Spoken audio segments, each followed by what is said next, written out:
Today on the show, I have the pleasure of speaking with Sean Sparkman. Now, Sean is a no BS type of real estate and financial advisor. Over his career, Sean has realized that the average working American is overwhelmed with protecting their savings from market correction, particularly now we're in COVID. So he's so passionate about helping his clients create strategies that protect their savings, but also help grow wealth along the way. He's also the host of the Safe and Sound podcast, which you can find all over different platforms or wherever you podcast. And so I'm really pumped and excited to have him on the show today to share his incredible insight and knowledge about building businesses and helping the older generation plan for retirement in their later stages of life.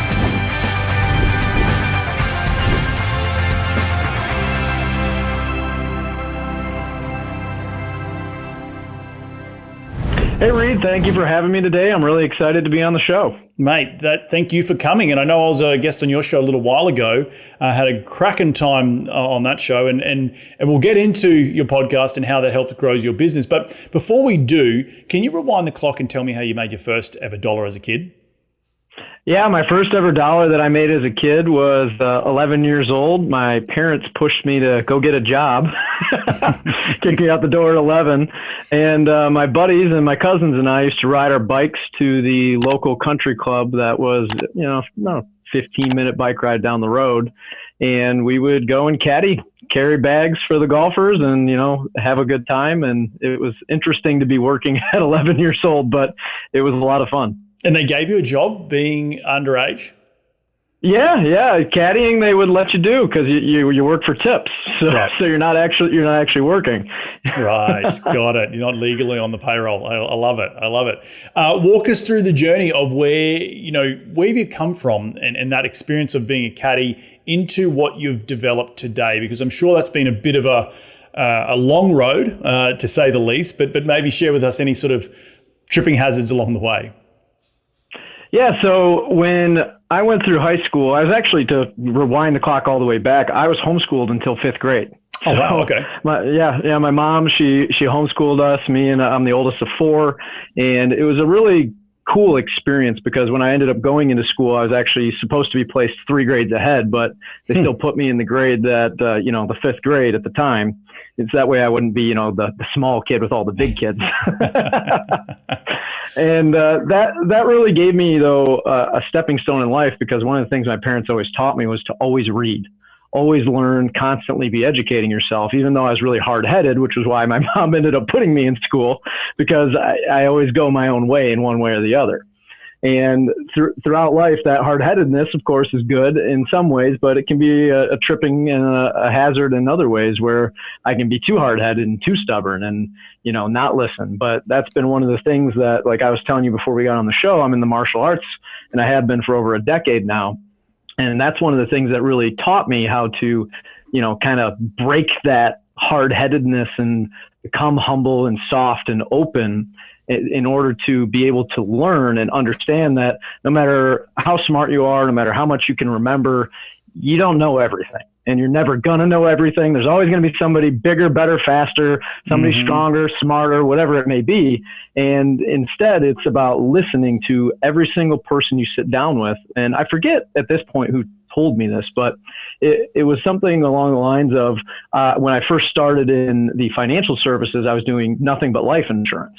And I was actually working down in Detroit and in Flint in the inner city. And working down in there, you sit down with people of all types, right? Because there's people down there that have a lot of money, and there's people down there who don't have much at all. And one of the things that I learned is I would learn more from some of the people who had absolutely nothing. And they were just these good, absolutely genuine people that, you could just connect with and love. And, being open to every house you go into, every person that you sit down with, learning something from them and taking that mindset, that is really what brought me to where I am today.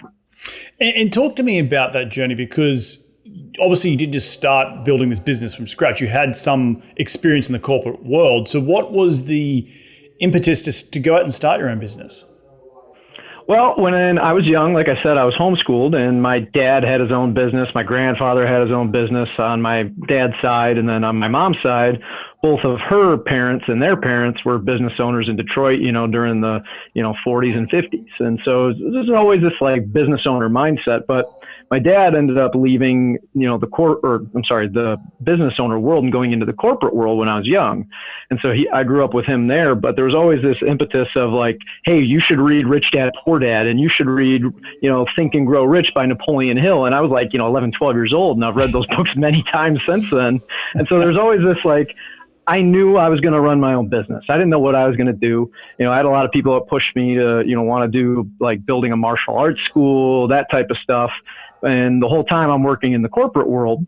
And I was an equipment manager at a paving company locally here in Michigan, one of the big ones here. And I just knew corporate wasn't for me. And so my sister-in-law happened to be working at this life insurance company.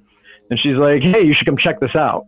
And I was like, I don't want to do insurance, but whatever, I'm open to it. I'll go look. And, long story short, I went and saw their presentation. They're like, hey, just do what we tell you to do, and you'll make at least $60,000 a year while helping people protect their families. So I was like, okay, well, I can do good for somebody, and I can make, at least what I'm making now in corporate, and then, hopefully make a lot more than that eventually, while being able to help people, because that's the whole thing. I didn't want to just go out and try and make a buck. I wanted to go out and actually do some good in the world.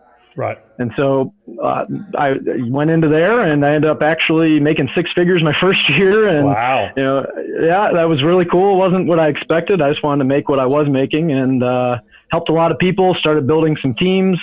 Long story short, I ended up leaving there and going independent a couple of years later because it just made sense. I always wanted to be my own thing. And then that led me to eventually getting into the annuity world, and then eventually becoming a full-on financial advisor. Wow. Because I can do more good that way than I could with just, one path. Right. And it's such a interesting path, going from life insurance into, now into annuities and helping other people expand their retirement savings prowess, but also what comes through very strong with you, I feel, is that your mission to try and help others. And I think I can hear that from just what you're saying, and the passion that you've experienced, that you always wanted to help people and you wanted to help the little guy. Is that really what the business is based on today, and what your mission is in the business? Well, my mission in the business is to help people make their retirement savings last them throughout their entire lifetime. Because the demographic bubble is something that we don't talk a whole lot about in the world today, and it's going to affect everybody across the nation. And it goes back to, the 1930s when they started Social Security. Do you know what the average age an American lived to was at that time? I want to say 65. You're close. That's the age they set retirement to for Social Security, but the average age an American lived to was 62 and a half. Okay. Whereas nowadays we're living upwards into our, 85. That's roughly the average age people live to, 83, 85.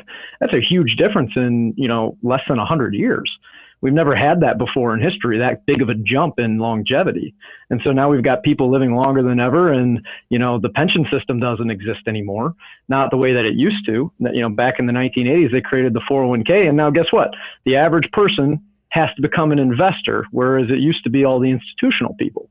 So now there's this thing of, we have to make sure that people who are now living longer than ever can live the lifestyle that they want, because they've worked so hard to get there. They've saved all this money, and nobody knows what to do with it. They turn to their regular financial advisor who's been helping them, but guess what? He knows one thing. He knows how to accumulate funds to get you to retirement.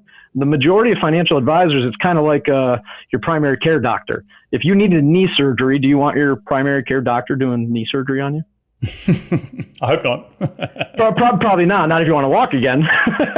So it's the same thing like in your world, in the real estate world. You want specialists for certain things. If you're working in multifamily, that's a totally different ballgame than the guy that's, trying to sell a residential home. Right. So you got to have a specialist no matter what industry you're in, whether it's financial advice or you're working in real estate. And so we specialize in the end stage of retirement. How do you take what you've accumulated and turn it into streams of income through different things like annuities or dividends from stocks?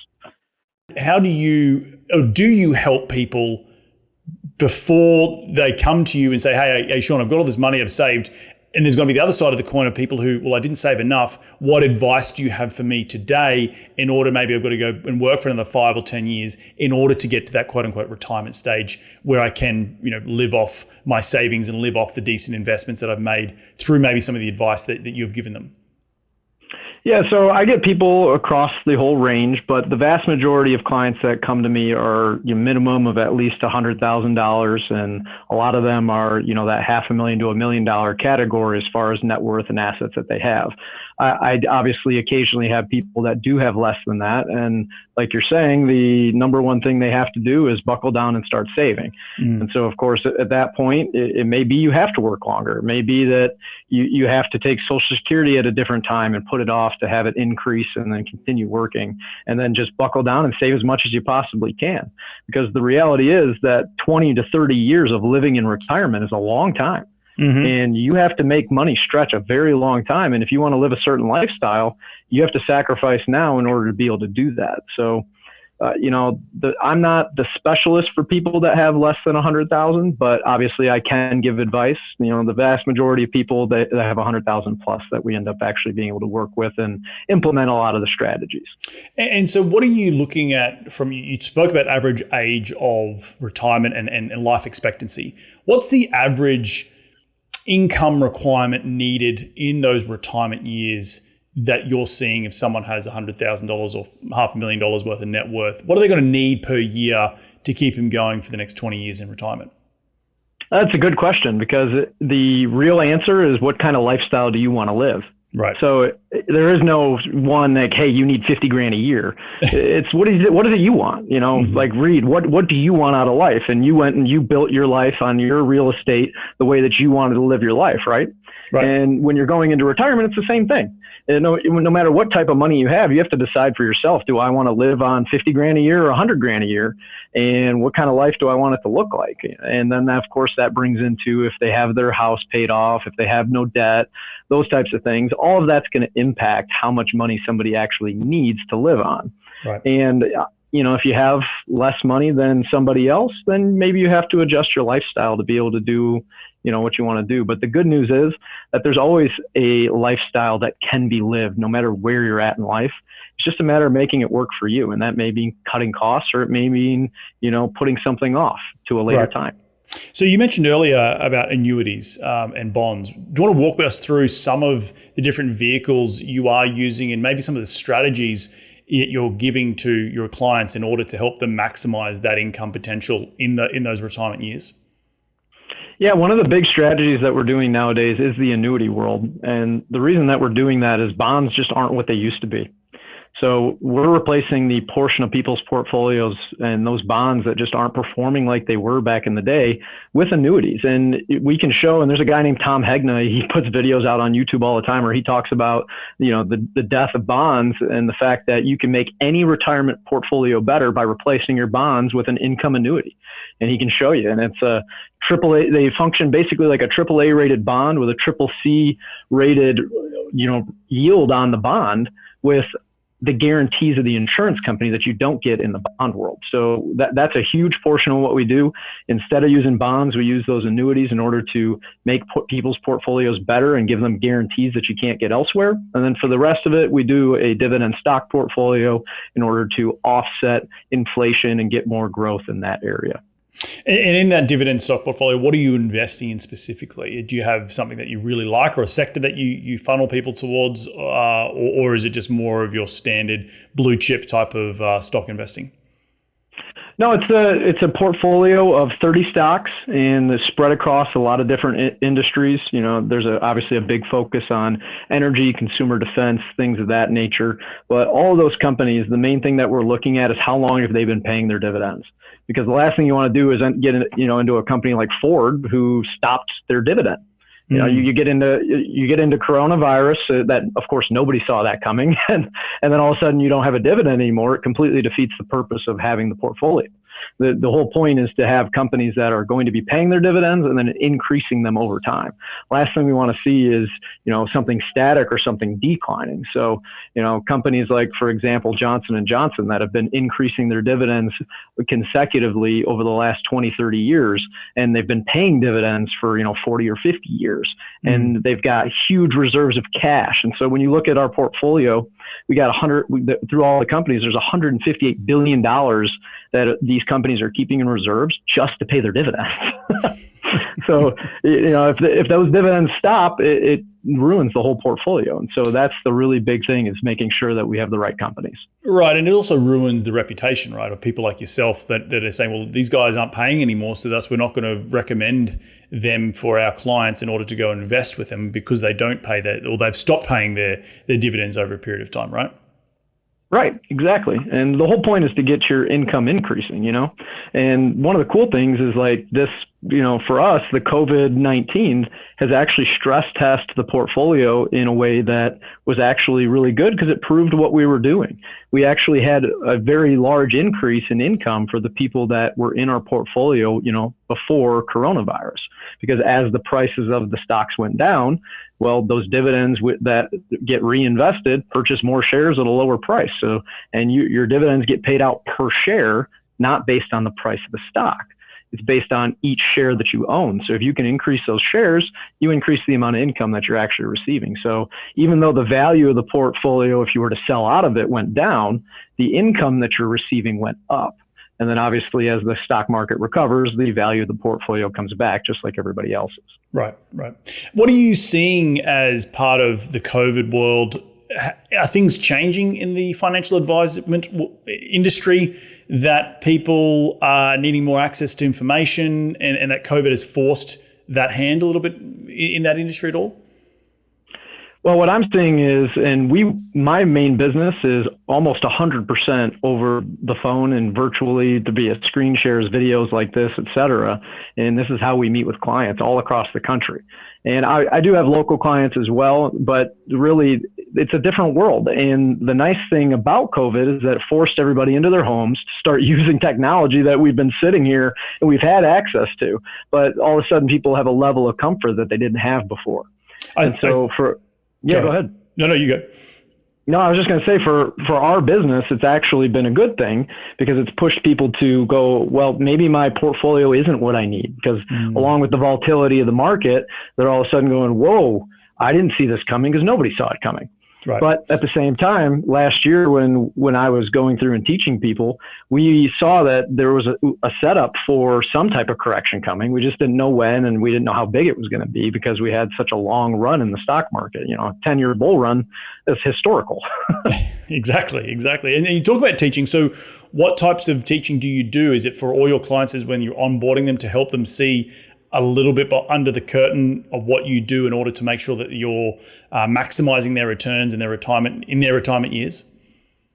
Yeah, that's the most important thing to me, is making sure that people understand the plan. They understand what's going on. Because if you don't understand how dividends work, how annuities work, how bonds work, et cetera, whatever it may be that you're investing in, like real estate, if your clients don't understand what the plan is with the real estate, how are they supposed to continue moving forward in it? Right. It doesn't work. People have to understand, and it's such a complicated world, but the actual vehicles are so simple. And, I had a new client that I just signed up, and when I was talking with her, she said, you know what, Sean, I'm so thankful that I found you, because nobody that I've worked with in the last 20 years has ever explained any of this stuff to me, at least in a way that I could understand it. So with that being said, what was the big thing that she had an issue on? Because part of what you're doing is providing value through just simple conversations and maybe some videos, right? That's what I assume your education is just walking people through in layman's terms. So what was one of the major, maybe it's annuities, but did you not understand annuities or something like that? Oh, she didn't understand annuities. She didn't really understand how dividend stocks worked. And it was just like a whole 9 yards. Like, she kind of got the concept, but she didn't really understand how they worked. And I noticed a lot of people don't. A lot of people think that you buy a dividend stock and their worst fear is you buy in at $50 and then the next day it drops to 20, and, now all of a sudden you don't have any money. But the reality is that with dividend stocks, it's per share. And that's the part that's confusing, because it's not related to the actual price of the stock. That's only if you sell it. But as long as you're holding it, they're paying you that dividend for each share that you own. So if they're paying $3 per share, and you own 1,000 shares, well, that, they're going to pay you $3,000 per year. That doesn't matter if the price of the stock's $100 or 20. It's still coming in because you've locked in that rate at that point, right? Right. So that's the big thing. It's just little things like that a lot of financial advisors, they don't teach people. They say, hey, this is what you should do. But it's like, well, why? Right. Why is this good? It's going to do this for you, but how does it work? And they just don't go through those little things. And it's the little things I've noticed in life that people really appreciate, and that makes a big difference. So for those people sitting out there not knowing what an annuity is, give us a 30-second pitch. Yeah, so 30 seconds on an annuity. As long as you're on the fixed side, there is two different kinds. Variables are a whole different animal. Those are actually invested in the market. They have high fees. You can lose if the market goes down, et cetera. Obviously, you can gain if it goes up.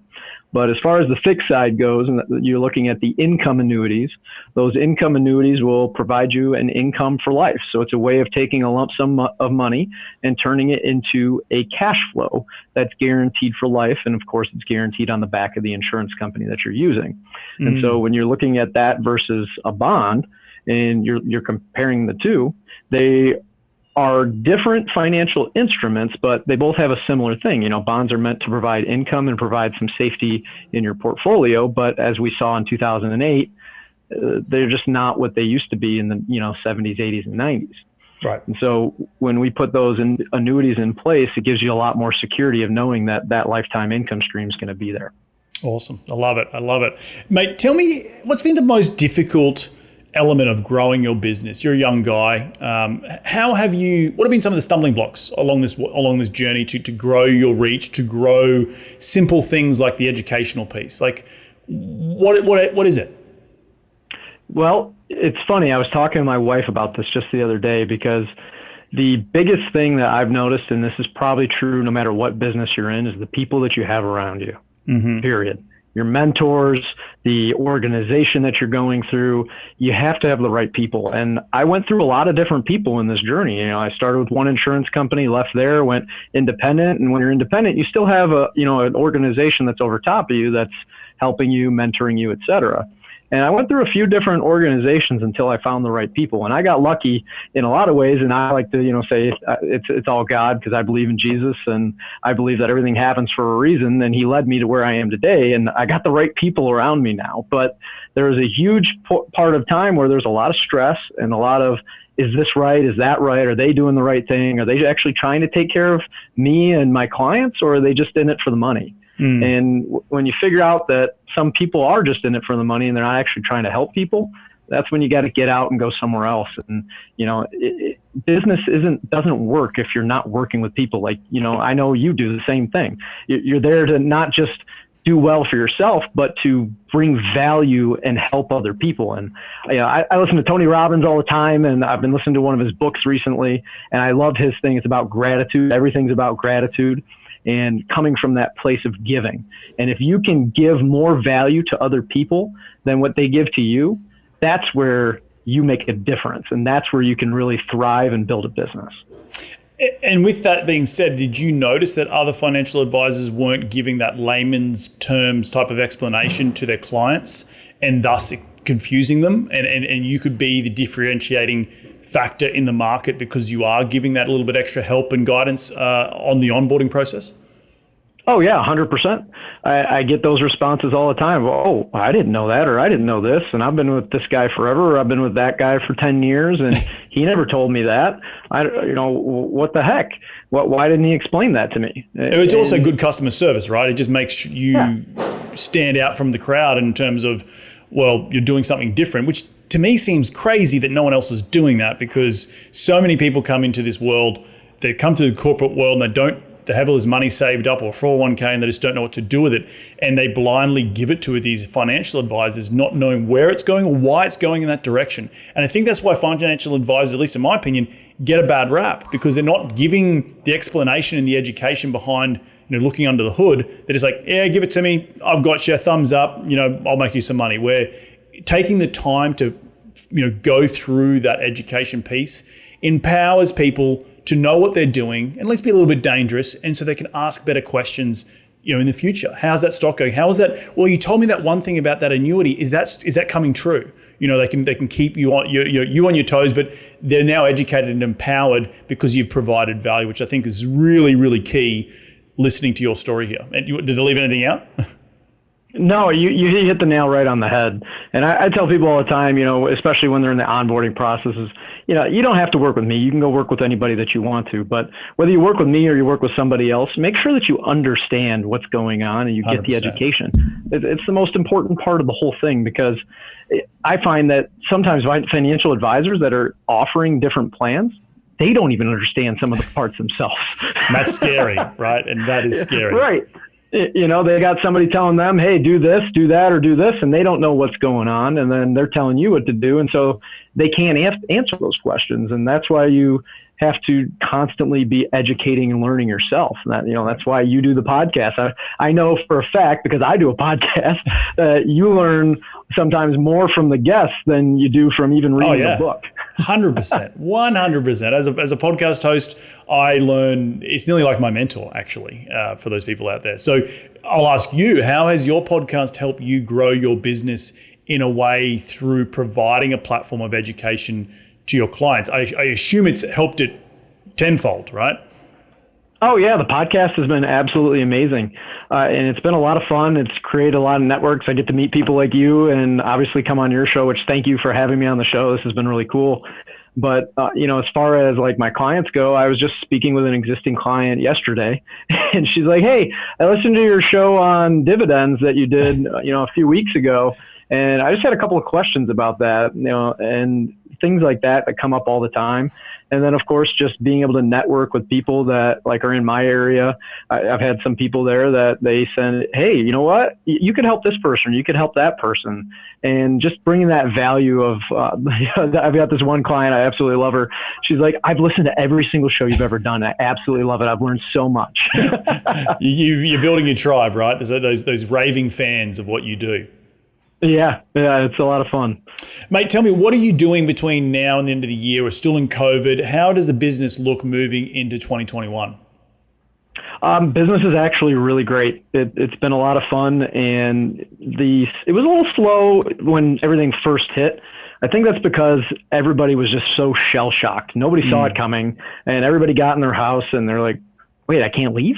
I have to work from home, Like my wife is still working from home, and she used to go to the office, and they're going to be working from home until 2021. Wow. And it's just a totally different world. So once people got out of that shell shock and starting, mid-April, May, that's when things really started to pick up because everybody started getting on the internet. And, to this day, it just continues to roll. And I have more and more clients coming on board every day. And, as far as my business goes, it's great because we're helping people protect their money so that if something like Corona comes around again, which we know it will, I mean, you look through history, you get .com bubbles in 2008 and oil crises, and we don't know what the next one is. It's called a black swan event for a reason, but something's going to come along. And if you're in your retirement years, you have to have a portfolio that can withstand that. So that's a good closing question then is, what have you learned through COVID from an investment point of view for those retirement folks out there that will help be more recession proof in the future should another pandemic like this come about? Well, what we learned is that the annuities did their job. Anybody that had money in any of the fixed annuities that we've done didn't lose a single penny. Their lifetime income kept coming in the door every single month, regardless of the market volatility going up and down. And the other thing is the people that were in the dividend stock portfolio, they also had an increase in their income. So even though as long as they didn't sell out of the portfolio, their income increased. Any income they were receiving from the annuity stayed steady. And overall, when a lot of financial advisors were getting calls left and right going, oh my gosh, what happened to my portfolio? What's going on? Why didn't you prepare me for this? Why didn't you get me out of the market? We didn't get those calls. Right. We just don't. Our phone lines were quiet. We had a few people call and say, hey, is the plan working? Yeah, plan's working great. Were you shocked by that? Were you expecting it to go so swimmingly?